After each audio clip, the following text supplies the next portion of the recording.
नमस्कार, आदाब, सत श्री अकाल, जय भीम, जोहार। मेरा नाम है नवीन कुमार। सबसे पहले तो आप सबको संविधान दिवस की बहुत बहुत बधाई।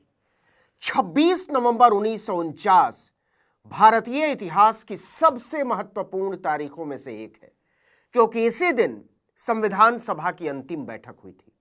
इस बैठक में प्रारूप समिति के अध्यक्ष डॉक्टर भीमराव अंबेडकर ने पूरा संविधान प्रस्तुत किया और उसे सर्वसम्मति से अंगीकृत किया गया, अडॉप्ट किया गया। लेकिन नरेंद्र मोदी की सरकार को, भारतीय जनता पार्टी को, राष्ट्रीय स्वयंसेवक संघ को शायद इस पर शर्मिंदगी महसूस होती है। और वैसे भी संघ पहले दिन से जाति व्यवस्था, गैर बराबरी और शोषण का हिमायती रहा है, बल्कि उसकी बुनियाद ही यही रही है। इसीलिए यह बात फिर से दोहरानी पड़ रही है कि भारत के प्रधानमंत्री नरेंद्र मोदी संविधान से नफरत करते हैं। भारतीय जनता पार्टी संविधान से नफरत करती है। बाबा साहब के पुतले जलाने वाला संघ संविधान से नफरत करता है। उनकी पूरी कोशिश है कि संविधान और बाबा साहब को स्मृतियों से मिटा दिया जाए। नहीं तो क्या वजह है कि दिल्ली से छपने वाले अखबारों में भारत सरकार का एक भी विज्ञापन संविधान दिवस पर नहीं है। याद कीजिए, जब संघ के 100 साल हुए थे तब मैंने कहा था कि अब संविधान को खत्म करने के एजेंडे पर बढ़ा जाएगा। संघ तो पहले दिन से संविधान से नफरत करता आया है। उसने संविधान निर्माता बाबा साहब के पुतले जलाए हैं। लेकिन संघ तो चलिए चुप्पा संगठन है। भारत के किसी भी बही खाते कानून, विधान, मर्यादा और नैतिकता की लाश पर खड़ा हुआ है राष्ट्रीय स्वयंसेवक संघ। लेकिन सवाल है कि क्या देश के प्रधानमंत्री को भी संविधान से नफरत करनी चाहिए? क्या देश की सरकार को भी संविधान से नफरत करनी चाहिए? आप बोल सकते हैं मोदी तो कई बार संविधान का नाम लेते हैं, बाबा साहब का नाम लेते हैं, लेकिन मुझे हर बार महसूस होता है वो झूठ बोलते हैं।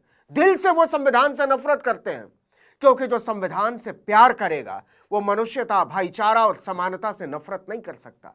कपड़ों से पहचान कर लेने जैसी घिनौनी और ज्यादा बच्चे पैदा करने वाली कौम जैसी भद्दी बातें नहीं करेगा। यह नीचता की पराकाष्ठा है। आज यानी 26 नवंबर 2025 के ही अखबारों में मोदी के चेहरे वाले कई विज्ञापन भरे पड़े हैं। संघ के 100 साल होने पर सारे अखबारों में पूरे पन्ने के विज्ञापन छपे थे। याद होगा आपको, एक दिन पहले ही अयोध्या में झंडी लहराने के विज्ञापन पूरे पन्ने पर छपे थे। ये खबरें देख लीजिए। आमतौर पर भारत सरकार का कोई भी विज्ञापन टाइम्स ऑफ इंडिया और दैनिक भास्कर में जरूर छपता है। ये दोनों ही भारत के सबसे ज्यादा बिकने वाले अखबार हैं और माना जाता है कि बात ज्यादातर लोगों तक पहुंच जाएगी अगर इसमें छपी तो। लेकिन इंडियन एक्सप्रेस का विज्ञापन प्रसार संख्या कम होने के कारण सस्ता होता है, तो कई बार इसमें छापकर सरकारें छुट्टी कर लेती है। लेकिन संविधान के 75वें साल में सरकार संविधान के विचार के प्रचार प्रसार की बजाय पैसा बचाने की वजह से विज्ञापन न छपवाए, इसके बारे में सोचना भी बेकार का ख्याल है। ये वही सरकार है जो नरेंद्र मोदी का चेहरा छापने के लिए जनता का अरबों रुपया उड़ा देती है। देख लीजिए। तो चलिए तीनों अखबारों का मुआयना करते हैं। सबसे पहले इंडियन एक्सप्रेस उठा लेते हैं। पहले पन्ने पर LIC का विज्ञापन है। LIC सरकार की ही संस्था है, लेकिन उसका विज्ञापन भी संविधान दिवस की बधाई देने के लिए नहीं है। दूसरे पन्ने पर दिल्ली विधानसभा के स्पीकर विजेंद्र गुप्ता की तरफ से एक किताब के विमोचन का आमंत्रण जरूर है, वो भी संविधान के 75 साल होने के मौके पर, लेकिन बधाई नहीं है। दूसरे, यह दिल्ली सरकार की तरफ से छापा गया विज्ञापन नहीं है। तीसरे और चौथे पन्ने पर कुछ नहीं। पांचवें पन्ने पर अमूल का विज्ञापन है। मौका राष्ट्रीय दुग्ध दिवस का है, नेशनल मिल्क डे। संविधान का कोई जिक्र नहीं। 9वें पन्ने पर नरेंद्र मोदी के सुंदर मुखड़े के साथ श्रम मंत्रालय ने एक विज्ञापन छापा है, लेकिन न संविधान का जिक्र और न ही संविधान दिवस की बधाई। अब आइए दैनिक भास्कर पर, देश का सबसे बड़ा हिंदी अखबार। तो इसमें भी पहले पन्ने पर देखिए LIC का विज्ञापन है, लेकिन इसमें संविधान का कोई जिक्र नहीं है। दूसरे पन्ने पर देख लीजिए एक और विज्ञापन, लेकिन यह निजी कंपनी का है, उसमें भी संविधान का कोई जिक्र नहीं।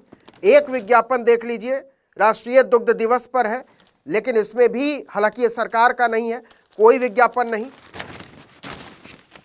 संविधान दिवस की कोई बधाई नहीं, संविधान दिवस की कोई बधाई नहीं। यहां एक विज्ञापन जरूर है, इसकी चर्चा हम आगे करेंगे कि कैसे ये बीजेपी की लाइन के खिलाफ चला गया, लेकिन ये भारत सरकार का नहीं है, मोदी सरकार का नहीं है, ये किसी और सरकार। पूरे दैनिक भास्कर में कहीं भी भारत सरकार की तरफ से कोई विज्ञापन नहीं है संविधान दिवस की बधाई देने पर। अब आइए अंग्रेजी के सबसे बड़े अखबार टाइम्स ऑफ इंडिया पर, तो पहला पन्ना, नीचे आधे पन्ने पर उड़ीसा सरकार का विज्ञापन है, देख लीजिए, सुंदर मुखड़ा नरेंद्र मोदी का, उड़ीसा के मुख्यमंत्री का, लेकिन संविधान का कोई जिक्र नहीं। दूसरा पन्ना फिर सरकार का विज्ञापन है, लेकिन इसमें भी संविधान का कोई जिक्र नहीं। LIC का विज्ञापन है, तीसरा पन्ना, संविधान का कोई जिक्र नहीं।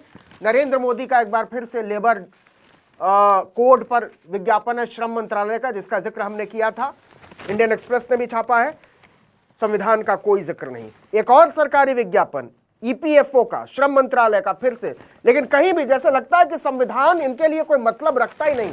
ये वो लोग हैं जो संविधान की कसम खाकर कुर्सी पर बैठे हैं।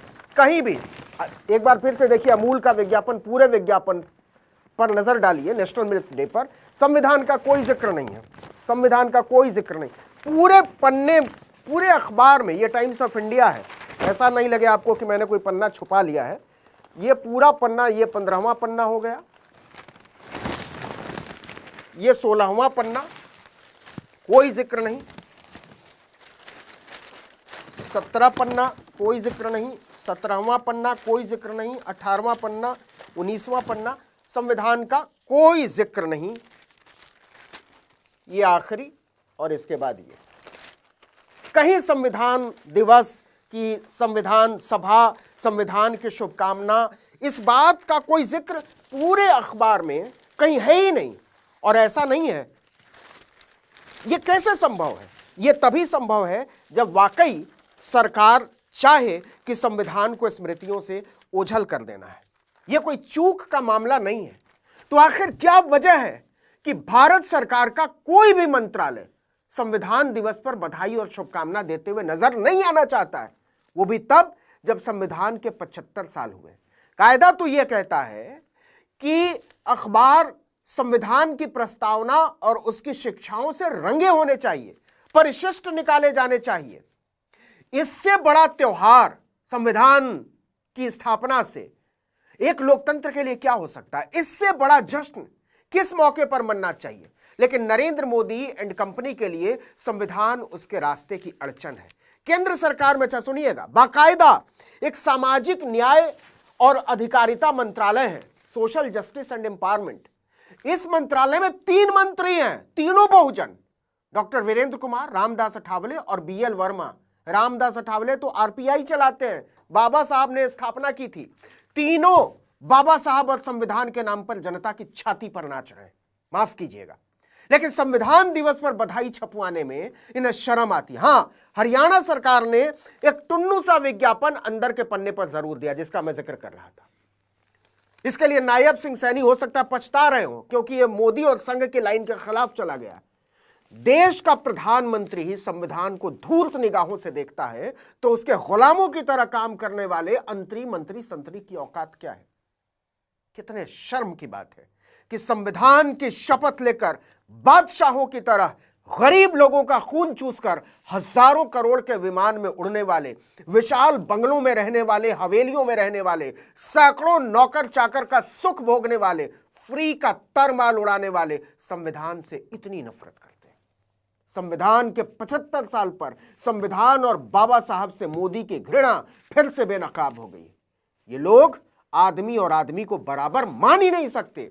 ये लोग दिल से आज भी मनु की व्यवस्था को कायम करना चाहते हैं। ये संविधान को मिटा देने की गंदी कोशिशें हैं जो कभी कामयाब नहीं होगी। हम खुद से और एक दूसरे से वादा करें कि संविधान की कसम खाकर कुर्सी पर बैठे प्रधानमंत्री की तमाम निर्लज्जताओं के बावजूद अपने प्यारे संविधान पर आंच नहीं आने देंगे। मुझे विश्वास है कि संविधान और उसके विचारों को बचाने की यात्रा में हम सब साथ हैं। भाजपा, संघ, भागवत और मोदी जैसे बौने लाख चाहें, लेकिन इससे न बाबा साहब को मिटाया जा सकता है और न संविधान को। हम अपने दिल की गहराइयों से कृतज्ञ हैं कट्टरताओं के तूफानों से लड़कर समानता, न्याय और बंधुत्व की सोच को स्वतंत्र भारत की धुरी बनाने के शिल्पकारों के। इस विचार को बचाना आगे ले जाना और उसे अपने मस्तक पर सजाना एक नागरिक के तौर पर हम सब की साझी जिम्मेदारी है। एक बार फिर से आप सभी को संविधान दिवस की बहुत बहुत शुभकामनाएं।